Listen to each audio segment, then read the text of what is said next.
ဒီဇလန်ရဲ့အစမှာတော့ကြောက်မက်ဖွယ်ကောင်းတဲ့အဆင့် strength တစ်တောနဂါးကြီးတစ်ကောင်ကိုရင်ဆိုင်နေရတဲ့စွန့်စားသူတစုကိုတွေ့ရမှာပါအဲ့ဒီနဂါးကြီးကမိတွေနဲ့မှုတ်ထုတ်ပြီးပတ်ဝန်းကျင်တစ်ခုလုံးကိုအကြီးအကျယ်ဖျက်ဆီးနေတာကြောင့်စွန့်စားသူတွေလည်းတခြားတနေရာကိုမလူးတာမလဲတာထွက်ပြေးကြရပါတယ်လယ်သမားလေးအဲဝိန်းအော်ဝိန်းဒီအတော်အတွင်းမှာပဲစိုက်ခင်းတစ်ခုထဲမှာအဲဝိန်းလို့အမည်ရတဲ့လူငယ်လယ်သမားလေးတဦးနဲ့ကျွန်တော်တို့စတင်တွေ့ဆုံကြရပါတယ်သူဟာမိမိစိုက်ပျိုးထားတဲ့သီးနှံတွေကိုပြုစုယူရရင်ကောင်းမွန်စွာဖြစ်ထွန်းနေတာကိုကြည့်ပြီးကျေနပ်ပီတိဖြစ်နေသူပါသီးနှံအချို့ကိုရိတ်သိမ်းပြီးဈေးသို့သွားဖို့ပြင်ဆင်နေတော့မှပဲသူ့ရဲ့ style window အခြေအနေပြပေါင်းကနေအချက်ပေးတံတစ်ခုတက်လာပါတယ်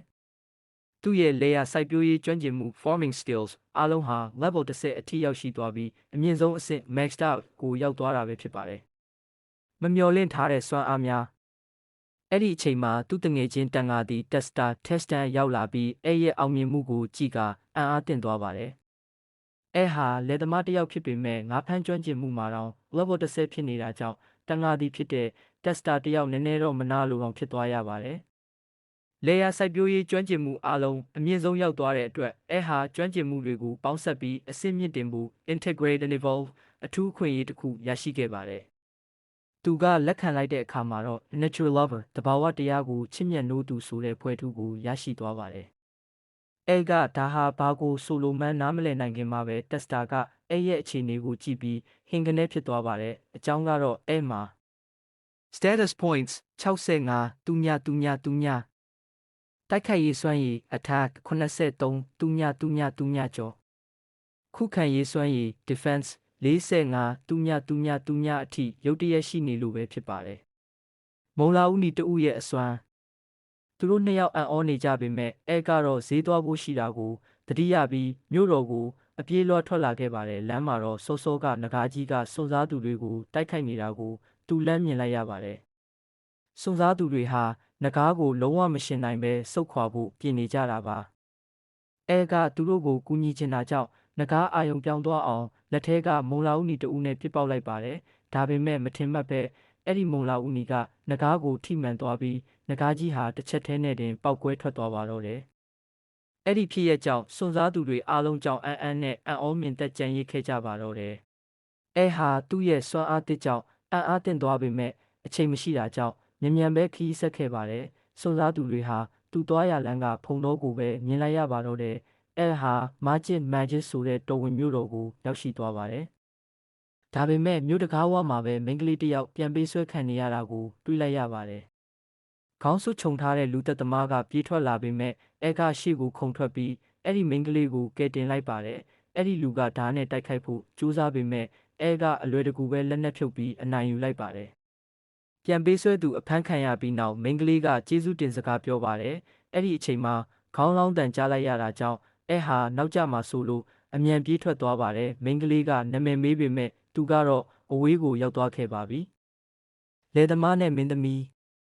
အဲဟာဈေးကိုရောက်ပြီးတီးနှံတွေပို့ဆောင်ပြီးနောက်မြို့ထဲကထွက်မှာပဲအဆောင်တွေရဲ့တားဆီးခြင်းကိုခံလိုက်ရပါတယ်။သူကတော့ဒုက္ခရောက်ပြီလို့ထင်နေတာပါ။ဒါပေမဲ့သူကတင်ခဲ့တဲ့မိန်းကလေးပေါ်လာပြီးသူမဒီမြို့တော်ရဲ့မင်းသမီး Paulus လို့မိတ်ဆက်ပေးလိုက်ပါတယ်။အဲဟာမင်းသမီးနဲ့စကားပြောရလို့ပြတလဲဖြစ်နေပေမဲ့မင်းသမီးကတော့သူ့ကိုတာမန်လိုပဲဆက်ဆံဖို့အမိန့်ပေးပါတယ်။မင်းသမီးကသူ့ကိုတော်ဝင်မိသားစုထံမှအမှုထမ်းဖို့ကမ်းလှမ်းပါတယ်။အဲကတော့စိတ်ထဲကနေဘယ်တော့မှမလုပ်ဘူးလို့အော်နေပေမဲ့အပြင်မှာတော့ဒီလိုတာဝန်ကြီးကိုကျွန်တော်မထမ်းဆောင်နိုင်ပါဘူးလို့ယဉ်ကျေးစွာညင်းဆိုလိုက်ပါတယ်။သူထွက်ပြေးဖို့ကြိုးစားပေမဲ့မင်းသမီးကလိုက်ဖမ်းပြီးလစာကောင်းပေးမယ်လို့ဆွဲဆောင်ပါတယ်။ဒါပေမဲ့အဲကတော့သူဟာလယ်သမားတစ်ယောက်ပဲလုပ်ချင်တာပါလို့အပြက်ပြောလိုက်ပါတယ်။ဒါကိုကြားတဲ့အခါမင်းသမီးကမြို့တော်အနီးမှာရှိတဲ့စတူယန်မီတာ33သူညကျော်ကျဲဝန်းနဲ့စိုက်ခင်းကြီးကိုပေးမယ်လို့ကမ်းလှမ်းလိုက်ပါတယ်။အဲကသူ့ကိုဘာလို့ဒီလောက်တောင်အတင်းအကျပ်ခေါ်နေရတာလဲလို့မေးတဲ့အခါပြင်းမြလူတစ်ယောက်ရဲ့ခွန်အားက90ဝန်းကျင်စွန့်စားသူတွေက130ဝန်းကျင်သူရဲကောင်း Knights တွေက600အထိရှိပြီးကနဝင်သူရဲကောင်းကြီးတောင်မှသူညပဲရှိတာပါဒါပေမဲ့အနိုင်ယူခဲ့တဲ့ခေါင်းစွပ်သမားဟာခွန်အား900ကျော်ရှိတာကြောင့်ရဲ့စွမ်းအားကိုမင်းသမီးကရိပ်မိနေတာဖြစ်ပါတယ်ထွက်ပြေးခြင်းမင်းသမီးကရဲ့ status အခြေအနေကိုကြည့်ကျင်ပေမဲ့ကတော့ပေးမကြည့်နိုင်ဘူးဆိုတာသိနေပါတယ် အဲ့ဒီအချိန်မှာစွန်စားသူတွေပြန်ရောက်လာပြီးတစ်တောနဂါးကြီးအသက်ခံလိုက်ရကြောင်းဘသူတတ်မှန်းမသိပေမဲ့မြင်းလဲတစ်စီးကိုတော့တွေ့လိုက်ကြောင်းသတင်းပို့ပါတယ်ဒီသတင်းကိုကြားတဲ့အခါမင်းသမီးဟာအဲကိုပို့ပြီးတန်တရားဝင်သွားပါတယ်သူတို့စကားများနေတော့မှပဲအဲကတော့အခွင့်အရေးကိုတုံးပြီးအမြန်ထွက်ပြေးသွားပါတော့တယ်ဒါပေမဲ့မင်းသမီးဖာလက်စ်ကတော့အဲကိုသူ့အဖွဲ့ထဲရအောင်ခေါ်ယူဖို့ဆုံးဖြတ်ချက်ခိုင်မာနေသေးပါအဲ့ဒီအချိန်မှာပဲအဆောင်တယောက်ရောက်လာပြီးမင်းသမီးကိုနန်းတော်ကခေါ်နေကြောင်းလာရောက်သတင်းပို့ပါတော့တယ်နန်းတော်ထဲမှာတော့အခြေအနေတွေကတင်းမာနေပါတယ်။အုတ်ဝါတွေနဂါးတွေနဲ့ဂိုလန်ကုန်းအနှွေအပါဝင်မွန်စတာအုပ်ကြီးဟာမြို့တော်စီကိုဥတီလာနေတယ်ဆိုတဲ့သတင်းရရှိခဲ့ပါတယ်။သူတို့ဟာငရဲစုံ Hellzone ကနေလာနေကြတာဖြစ်ပြီးဒါဟာဘရင်ကြီးအတွက်အလွန်အံ့အားသင့်စရာဖြစ်နေပါတယ်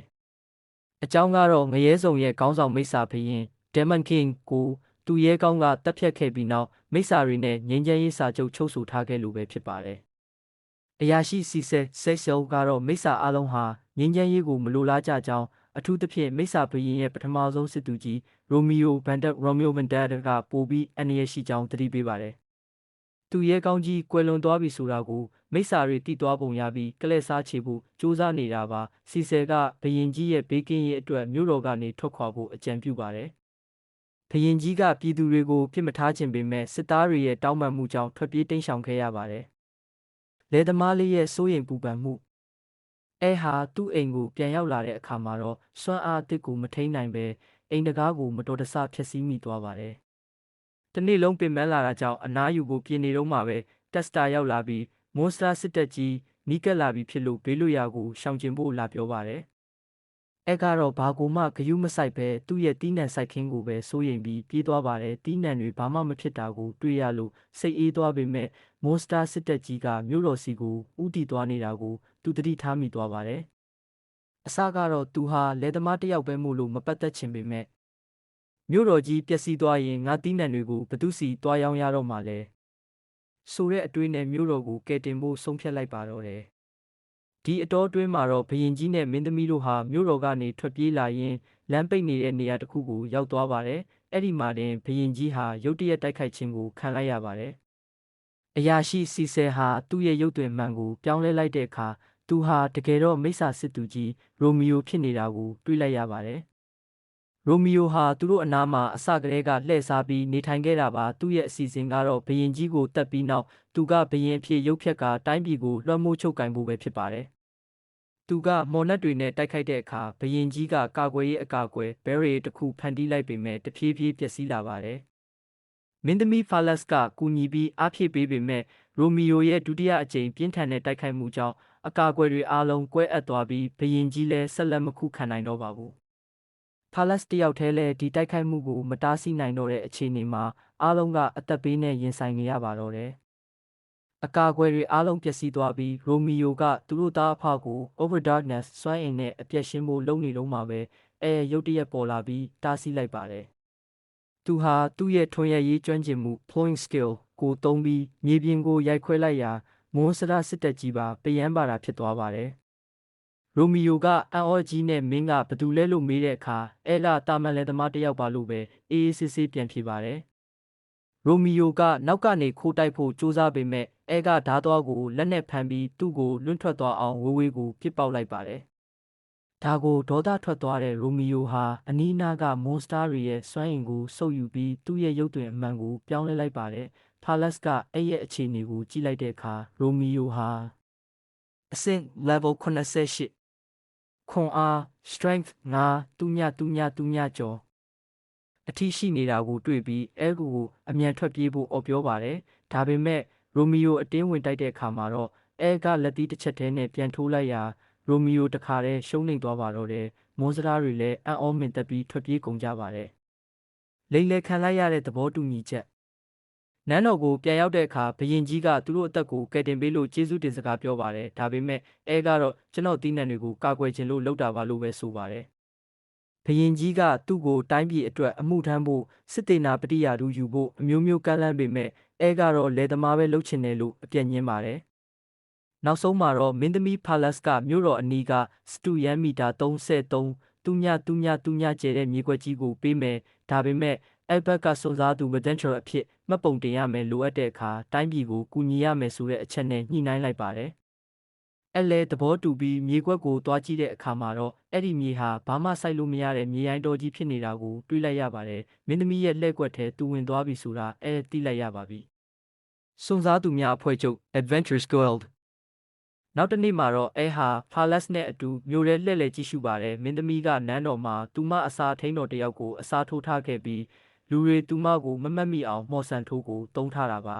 ။သူတို့နှစ်ဦးစွန့်စားသူများအဖွဲ့ချုပ် Guild ကိုရောက်တဲ့အခါရဲ့စွမ်းအားသတင်းကိုကြားထားတဲ့ Guild Master ကိုယ်တိုင်ထွက်ကြိုပါတယ်။အဲ့ဒီမှာအတွင်းရေးမှူးမလေး Helen နဲ့တွေ့ဆုံကြပါတယ်။ပိုက်စာနေတာကြောင့် Helen ကအရသာရှိတဲ့ပိုင်ဖိုင်မုတ်လုပ်ကျွေးပြီးအင်တာဗျူးဆက်လုပ်ပါတယ်။ကသူဟာမင်းသမီးနဲ့သဘောတူညီချက်ကြောင့်သာစွန့်စားသူလောက်တာလို့ရှင်းပြနေတော့မှာပဲအစပိုင်းကသူကယ်ခဲ့တဲ့စွန့်စားသူတွေရောက်လာပြီးအစ်စ်နဂါးကိုတက်ပေးခဲ့လို့ကျေးဇူးတင်ကြောင်းအားလုံးရှိမှပြောလိုက်ပါတယ်။ဂုတ်တစ်ခုလုံးအံ့ဩသွားကြပြီးလဲရှက်ကိုရှက်ကန်းဖြစ်သွားပါတယ်။အဲ့ဒီစွန့်စားသူ၃ယောက်က Jake လူနဲ့လာမီယာလမ်းမြန်တို့ဖြစ်ကြပြီးကိုသူတို့နဲ့အတူအမဲလိုက်ထွက်ဖို့ဖိတ်ခေါ်ရင်းအားပေးစကားပြောကြခဲ့ကြပါတော့တယ်။